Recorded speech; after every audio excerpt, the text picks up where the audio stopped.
పరిగణలోకి తీసుకోవాల్సినటువంటిది ఏంటంటే ఫిబ్రవరి 24వ తారీఖున మన ఇళ్ళని కూలగొట్టినటువంటి సందర్భంలో మన అందరినీ తీసుకొచ్చి కొంతమంది అంబేద్కర్ భవనంలో ఉంచడం అనేటువంటి జరిగింది. అంబేద్కర్ భవనం నుంచి ఒక వారం 10 రోజులు ఉన్న తర్వాత మన అందరినీ అక్కడి నుంచి ఖాళీ చేసి పంపించడం అనేటువంటి జరిగింది. పంపించిన తర్వాత నిజంగా మనము భూముల కోసం ఇళ్ల కోసం కొట్లాడేటువంటి వాళ్ళం కాబట్టి వాళ్ళు అంబేద్కర్ భవనం నుంచి మనల్ని ఖాళీ చేయించినప్పుడు మన అందరం కలిసి ఎక్కడైతే మన ఇళ్ళు కూలగొట్టబడ్డాయో అక్కడికే పోయి డేరా అయినా తీసుకొని అక్కడనే కనుక డేరా వేసుకొని ఉంటే అసలు విషయం ఏమిటి అనేటువంటిది ప్రభుత్వం మొన్ననే తుమ్మల నాగేశ్వరరావు గారు ఆ స్థలం దగ్గరికి పోయి ఏమంటాడంటే పేదోళ్లకు ఇల్లు ఇచ్చినాము, మీరు అందరూ కూడా ఇక ఇల్లు కట్టుకోండి అని చెప్పేసి వాళ్లకు పర్మిషన్ ఇవ్వటం అనేటువంటి జరిగింది. అధికారులతోటి కూడా మీరు ఇల్లు కానివ్వండి, ఇక మీరు మొత్తం కట్టండి అని చెప్పేసి అక్కడ అధికారులతో మాట్లాడుతున్నటువంటి పరిస్థితి ఉంది. అంటే 31 రోజుల నుంచి మేము అన్యాయం అయిపోయినాం, మాకు ఇల్లు ఇవ్వాలి, అక్కడ సరైనటువంటి నిర్వాసితులకు ఇల్లు రాలేదని చెప్పేసి ప్రజలు నిర్వాసితులు మొత్తుకుంటుంటే ఈ సమస్యని పట్టించుకునేటువంటి పరిస్థితి లేదు. కాబట్టి దీన్ని తిరిగి మళ్ళీ తెర మీదకి తేవాల్సినటువంటి అవసరం అనేటువంటిది ఉన్నది. తెర మీదకి తేవాలి అనేటువంటిది అంటే ప్రభుత్వాలు ఏం చేస్తాయంటే ఎవరైనా కానీ ఆపదలో ఉన్నటువంటి వాళ్ళు ఒక వారం రోజులో 10 రోజులో మొత్తుకొని ఆ తర్వాత కామ్గా ఉండేటువంటి పరిస్థితి ఉంటుంది అనేటువంటిది ప్రభుత్వానికి తెలుసు. కాబట్టి ఒక 31 రోజు అయింది కాబట్టి వీళ్ళు ఎవరు పట్టించుకోరు, ఇక ఎవరు సంఘటితంగా ముందుకొచ్చేటువంటి పరిస్థితి ఉండదు, ఎవరికి వాళ్ళు విడిగా ఉండేటువంటి పరిస్థితి ఉంటుంది. ఐక్యంగా 750 మందో 1895 మందో ఐక్యంగా ముందుకొచ్చేటువంటి పరిస్థితి ఉండదు.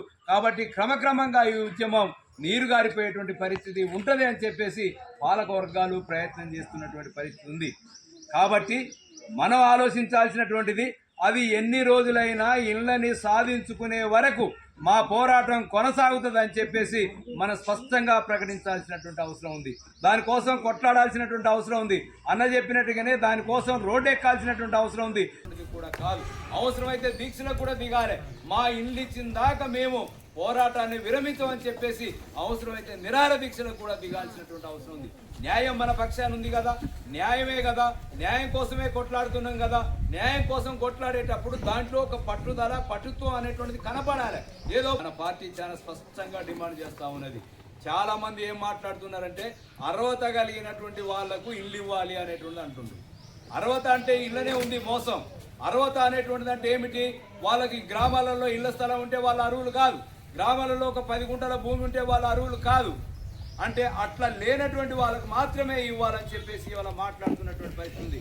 మేము చెప్తున్నటువంటిది ఏంటంటే 10-12 సంవత్సరాల నుంచి వాళ్ళు అనేక కష్టం పడుకుంటూ అక్కడ ఉన్నారు. కరెంటు లేదు అయినా భరించిరు, నీళ్లు లేవు అయినా భరించిరు, సరైనటువంటి రోడ్డు సౌకర్యాలు లేదు అయినా భరించిరు, దోమలు గుట్టినాయి అయినా భరించిరు, పిల్లలకు సక్రమంగా చదువు లేదు అయినా భరించినటువంటి పరిస్థితి ఉంది. కారణం ఏమిటి? ఈ స్థలం మాకు దక్కుద్దనేటువంటి భావన పెట్టి. కాబట్టి 12 సంవత్సరాల నుంచి అన్ని రకాల ఇబ్బందుల్ని పడుతుంటూ అక్కడ జీవించినటువంటి ప్రజలు ఎవరైతున్నారో వాళ్ళందరికీ ఇల్లు ఇవ్వాలని చెప్పేసి వాళ్ళందరినీ ఆ కోణంలో చూడాలి తప్ప అర్హత లేదు అనేటువంటి కోణం నుంచి ప్రభుత్వం చూడొద్దని అక్కడ కూలగొట్టినటువంటి నిర్వాసితులు అందరికీ ఇల్లు ఇవ్వాలని చెప్పేసి మా పార్టీకి మేము మొదటి నుంచి డిమాండ్ చేస్తున్నాం. దానికే మా పార్టీ కట్టుబడి ఉండటం అనేటువంటి జరిగింది. ఇప్పటికే ప్రభుత్వం బదనం అయిపోయింది. ఏమని బదనం అయిపోయింది? తిరిగి ఎక్కడ కూడా రాష్ట్రంలో ఎక్కడైతే ఇళ్ళని కూలగొట్టిరో బాగైనండి, ఎక్కడైతే ఇళ్ళని కూలగొట్టినటువంటి స్థలంలోనే తిరిగి అదే ప్రజలకు ఇల్లు ఇస్తామని చెప్పేసి ప్రభుత్వం ప్రకటించినటువంటి స్థితి రాష్ట్రంలో ఎక్కడా లేదు. ఒక వెలుగుమట్లలో మాత్రమే ఉన్నది. ఎందుకు అనేటువంటిది అంటే ప్రభుత్వం అతి ఉత్సవంతో వాళ్ళ మధ్య ఉన్నటువంటి వైరుధ్యాలతోటి లేదా దాన్ని విలువైనటువంటి భూమిని ఆక్రమించుకుందాం అనేటువంటిది. దాని అనుకున్నటువంటి కుట్ర ఏంటంటే అక్కడ ఉన్నటువంటి ప్రజల ఇళ్ళని కూలగొడితే అది విలువైనటువంటి స్థలం, విలువలేనటువంటి స్థలాన్ని ముందే వాళ్ళు ఏర్పాటు చేసిండ్రు. మన నోటీసులో ఉండనటువంటి ఒక అంశం ఏంటంటే ఇక్కడ ఉన్నటువంటి ప్రజలందరికీ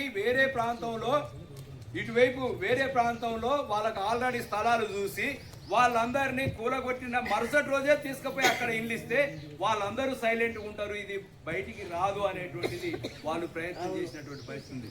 కానీ తిరిగి ఏమైందంటే వాళ్ళు వేసుకున్నటువంటి ప్లాను దానికి అనుగుణంగా కార్యక్రమం జరగలేదు కాబట్టి ప్రభుత్వం బదనం అయిపోయింది. వాళ్ళని వెంటనే తీసుకుపోయి ఇంకో కాడ పెడితే వీళ్ళు ఎవరు సపోర్ట్ చేయరని చెప్పి భావించింది.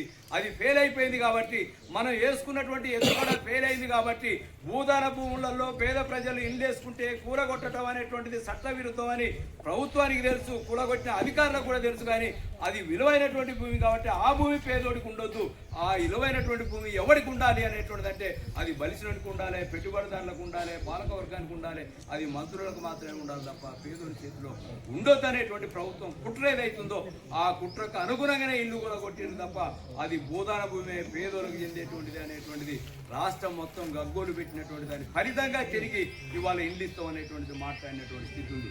అందుకే ఏదైతే ఇల్లు ఇస్తాం అనేటువంటిది అన్నారో ఆ ఇల్లు కూడా అక్కడ కట్టుకున్నటువంటి వాళ్ళు అందరికీ ఇవ్వాలి. పేదోళ్ళు ఇప్పుడు ఎవరైతే ఉన్నారో అక్కడ నివసించినటువంటి పేదోళ్ళకు కూడా కొంతమందికి ఇల్లు వచ్చినాయి అనేటువంటిది అంటే అది హర్షించదగినటువంటిదే. అంటే వాళ్ళకు నిన్నటి దాకా ఇల్లు లేనటువంటి ఒక పరిస్థితి ఉంది. ఇల్లు కూలగొట్టినటువంటి సందర్భంలో వాళ్ళకు ఒక అవకాశం అనేటువంటిది వచ్చింది.